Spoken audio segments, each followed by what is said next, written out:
الحمد لله حمدا كثيرا والصلاة والسلام على من لا نبي بعده. Louange à Allah, d'une louange abondante. Loué soit-il subhanahu wa ta'ala, et que la prière et la bénédiction d'Allah soient sur le prophète Mohammed ainsi que sur sa famille et l'ensemble de ses compagnons. Nous allons traiter donc à travers ces quelques enregistrements du jeûne et des points dogmatiques. Masailu aqadiyya fi siyam. Quel est le rapport entre l'adoration qu'est le jeûne, as-siyam, et les points de la doctrine al-aqidah?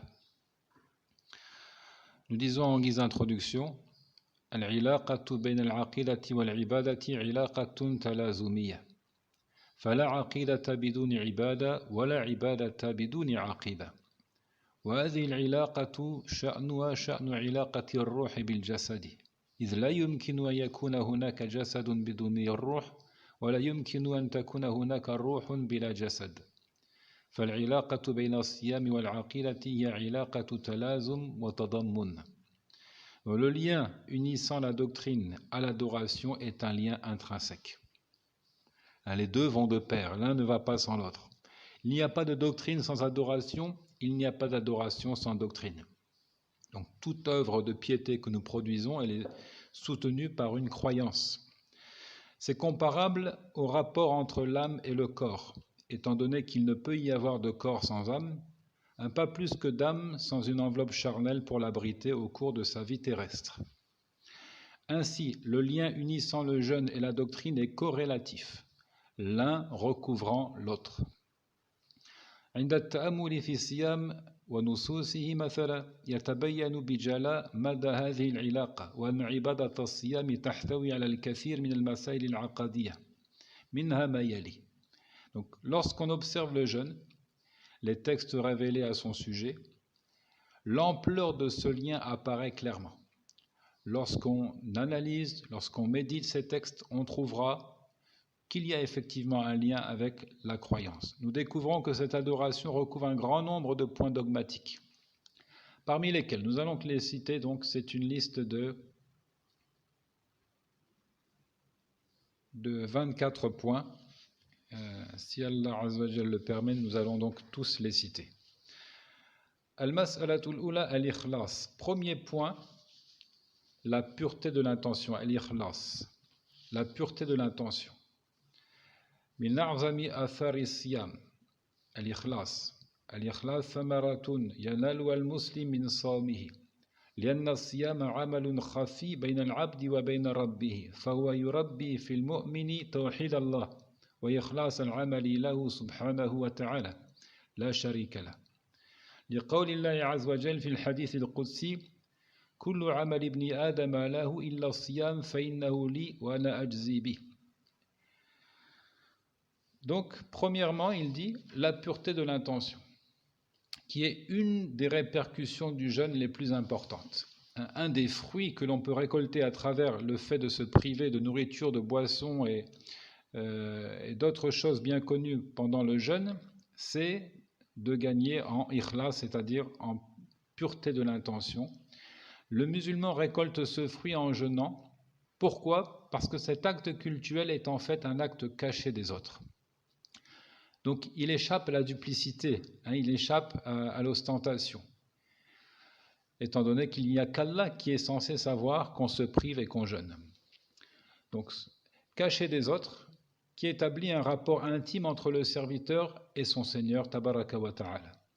Ainsi, le jeûne fait croître chez le croyant la capacité à esseler Allah Azza wa Jal et à lui consacrer des œuvres seul et sans associé. Donc, c'est prouvé notamment par le hadith transcendant ou encore à caractère divin, hadith Qudsi, un hadith Qudsi dans lequel le prophète alayhi salam dit Allah a dit. Dans ce hadith, Allah Azza wa Jal dit tout acte du fils d'Adam est pour lui, à l'exception du jeûne qui est pour moi, et c'est moi qui le rétribue. C'est moi qui le rétribue.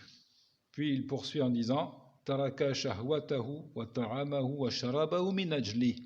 Donc ce hadith Rapporté par Al-Bukhari et Muslim, tout acte du fils d'Adam est pour lui, sauf le jeûne qui est pour moi. Premier point à souligner, pour moi, c'est-à-dire il doit être fait exclusivement pour Allah Azzawajal. C'est moi qui le rétribue. Il a délaissé son désir, sa nourriture et sa boisson, minajli, pour moi, encore une fois. Pour moi. Donc le jeûne doit être fait avec sincérité, avec une intention pure de consacrer le culte à Allah Azzawajal. En retour, Allah augmente la capacité donc à lui consacrer le culte et à purifier l'intention. Dans l'autre narration aussi, il dit Man sama Ramadan imanan wa ihtisaban ghufira lahu ma taqaddama min dhanbi. فقوله احتسابا معناه أنه يحتسب الأجر من الله عز وجل وحده في صيامه ولا يطلبه من غيره ففيه التحذير من ضد الإخلاص وهو الرياء. L'autre récit nous dit, celui qui jeûne Ramadan avec foi et espoir de trouver sa récompense, ses péchés passés sont pardonnés. Lorsqu'il dit avec espoir de trouver sa récompense, yahtisaba, ça signifie qu'il n'attend son salaire que d'Allah seul. Il n'espère rien d'un autre que Allah à travers son jeûne. Donc ce hadith, ce récit, cette narration, elle recouvre une mise en garde contre l'ostentation, qui est le contraire de l'ikhlas, l'ostentation qui consiste à œuvrer pour être vu ou entendu d'un autre que Allah Azzawajal. Premier point donc, le jeûne a un lien, un rapport fort avec l'ikhlas, avec la pureté de l'intention. Donc celui qui veut s'exercer à purifier son intention, c'est-à-dire à consacrer le culte à Allah, qu'il jeûne. Certains des pieux prédécesseurs, Salaf Salih, ont mis en évidence qu'il y a deux œuvres qui permettent de s'exercer à l'ikhlas, à la pureté de l'intention en particulier, le jeûne et la prière nocturne. Le jeûne notamment lorsqu'il s'agit d'un jeûne surérogatoire, qui est fait en dehors du mois du Ramadan, puisque pendant le Ramadan, tout le monde sait que les musulmans jeûnent, ce n'est pas un secret. Mais en dehors du mois du Ramadan, il est bon aussi de jeûner de manière surérogatoire, et ça commence dès le mois de Shawwal avec les 6 jours de Shawwal. Et durant toute l'année, c'est sunna de jeûner le lundi, de jeûner le jeudi, par exemple, de jeûner les jours dits blancs à l'ayamul bid, c'est-à-dire les jours de pleine lune, 13, 14 et 15 de chaque mois lunaire. Tout ça, ce sont des sunnas, le jeûne de Ashura qui viendra également, qui permettent de s'exercer à la pureté de l'intention parce que les gens ne sont pas censés savoir que tu produis cette œuvre pour Allah. Elle est cachée. C'est un secret entre toi et ton Seigneur. Même chose pour la prière, la dévotion nocturne. Lorsque tu te lèves dans les profondeurs de la nuit pour adorer Allah Azzawajal, loin du regard des gens, ça permet également de s'exercer à la pureté de l'intention, à l'ikhlas. Wallahu ta'ala a'lam.